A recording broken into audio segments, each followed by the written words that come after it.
Hi, welcome back to the Cordless Vacuum Guide, and in this review, we'll be looking at a brand new product from Dreame, the Z10 Pro. This variant is an upgrade over the L10 Pro, still with a front-mounted 3D sensor that's one of the best at avoiding obstacles. But this version has the auto-empty base station that empties the robot's dustbin for you after every run. I've spent the past few days testing this robot, putting it through my usual series of tests to see how good it is, and let's get into it. Full disclosure, Dreame sent me this product for free to test, but as you'll see in all my reviews, I base my findings on test results to be as objective as possible. First, we'll look at the features and the upgrades the Z10 Pro has over the L10 Pro. The most obvious is the auto-empty dock, which has become a staple with most brands. Dreame's version is a bag system with a 4-liter capacity that can hold up to 65 days. It's got a ramp-style dock, which I've said many times is my preferred design since it offers better stability. You'll see there are two ports. First on the right is for the release valve that helps push air and debris out of the dustbin. A second one on the left connects to the main port where debris flows through. This variant retains the same front 3D sensor that's one of the best at avoiding obstacles. Better than any robot I've tested with a front-facing camera. I've tried it on different obstacles like shoes, wires, fake poop, even a weighing scale, and it was very good at avoiding these objects. Even with obstacles at the edges, it will avoid completely, like this shoe right here. This means you can leave your footwear as is and it won't move them. However, there's a limit to the size and it will not avoid small objects like this minifigure or stretched out wires.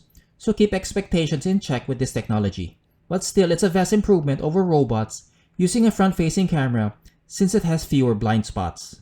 The Z10 Pro retains the same design as the L10 Pro with a round frame and brush layout underneath. It utilizes the same combo brush, but the Z10 has a slight bump in airflow with up to 19.33 CFM, which I'll expound in a bit. This robot relies on LiDAR or laser distance sensor for navigation, starting its run by cleaning the edges before moving towards the middle. By default, it goes around the area once, but users can increase that to 2 passes if they choose the area or selective room cleaning. I noticed that it has a crisscross pattern if you select the 2-pass run on both the vacuuming and mopping functions. Speaking of which, this variant also comes with an electronic water tank, so it offers the mopping feature, adding a layer of versatility. It can hold up to 150 milliliters, which is good enough to mop around a smaller 100 square foot area. The mopping pad doesn't have any vibrating element, but only drags a wet pad, so it's suitable for light messes. There isn't a mopping only function per se, since the vacuum motor still runs even with the mopping pad attached. Another upgrade over the Z10 Pro is the number of maps it can save with up to 3. And the Z10 Pro app adds an extra wrinkle by having a mapping run where the robot does a quick run with the vacuum motor off to draw the map. And since the motor is off, it can cover more ground without having to recharge. One difference with the Z10 Pro mapping run versus a robot with a top-mounted camera is the speed and efficiency thanks to the laser sensor. Taking full advantage of it since it fires signals 360 degrees at lightning speed. The robot doesn't have to go through every nook and cranny to create the map. Once LiDAR scans all the walls, it ends the run and goes back to the dock. This makes the mapping process quick and straightforward. Containment features are available like invisible wall or no-go zones, so users have several options to block off limit areas where they're using squares or diagonal lines. Thanks to LiDAR, navigation will be efficient as it completed this 2-pass run in around 16 minutes, but it struggled with the coverage test, leaving this much debris after the run.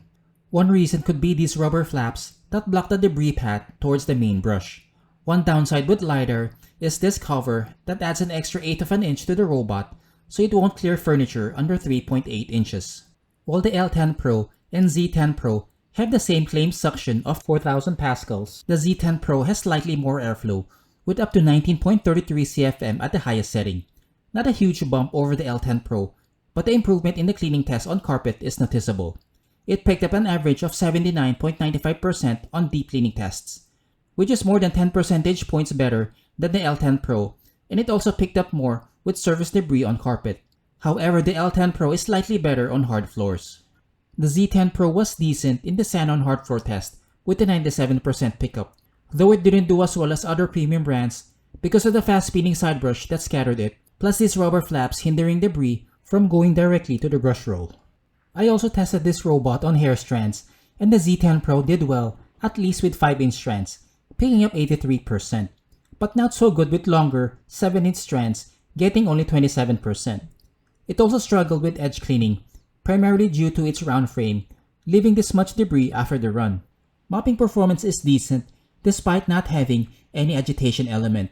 It cleaned most of these red wine stains after a single 2-pass run, but it needed a second run to clean everything. I wouldn't recommend this robot mop hybrid for heavy stains since it only drags a wet pad. With performance, it's decent, especially for light-duty tasks, but it's not something you'd use to replace a dedicated mop. The Z10 Pro uses a 5200 mAh lithium-ion battery with a max runtime of 150 minutes. This is usable runtime since it picks up stuff like dust and hair well even in the standard setting, but you'll need to use a higher setting for stuff like sand or pet litter. In the lower settings, this robot isn't very noisy, not even breaching the 65 decibel level mark. But in the turbo or highest setting, it is loud at over 75 decibels. This robot is compatible with the Xiaomi Home app, so expect good user experience. I'll quickly go through the most helpful features, starting with the live maps, which shows users the robot's exact location in real time. There's quick access to the other features within the main interface to adjust the power settings, add containment, or view the maps. However, it lacks quick access to the auto-empty function. Users will have to open the settings tab to gain access to it. There are 3 options, which lets you choose if you want to empty the robot's dustbin after every run or less, depending on your preference. As I've said, mapping runs are available to fast-track the map creation process, and the app is quite accurate with its partitions, so there's no need to do these tasks manually in most cases. Selective room cleaning and zone cleaning are also available if you prefer to clean specific areas. These features are usable with the scheduling tab, which adds to the usability aspect. To conclude this review, the Dreame Z10 Pro is an upgrade over the L10 Pro thanks to its self-emptying feature and its improved performance on carpet. Navigation is efficient with the LiDAR sensor, and obstacle avoidance is excellent with its front 3D sensors. However, it did struggle with the coverage test, leaving this much debris after one 2-pass run. Overall, the Z10 Pro's performance is decent, and it's something to consider if you need a mid-price auto-empty robot vacuum with high-end obstacle avoidance, capable of evading various roadblocks so you don't have to move them around. Let me know what you think about the Dreame Z10 Pro in the comment section below. If this video has been helpful to you, consider giving it a thumbs up. Subscribe and hit the bell icon to get notified for future reviews like this. Links are in the description for more information. Thanks again for watching, and I'll see you in the next video.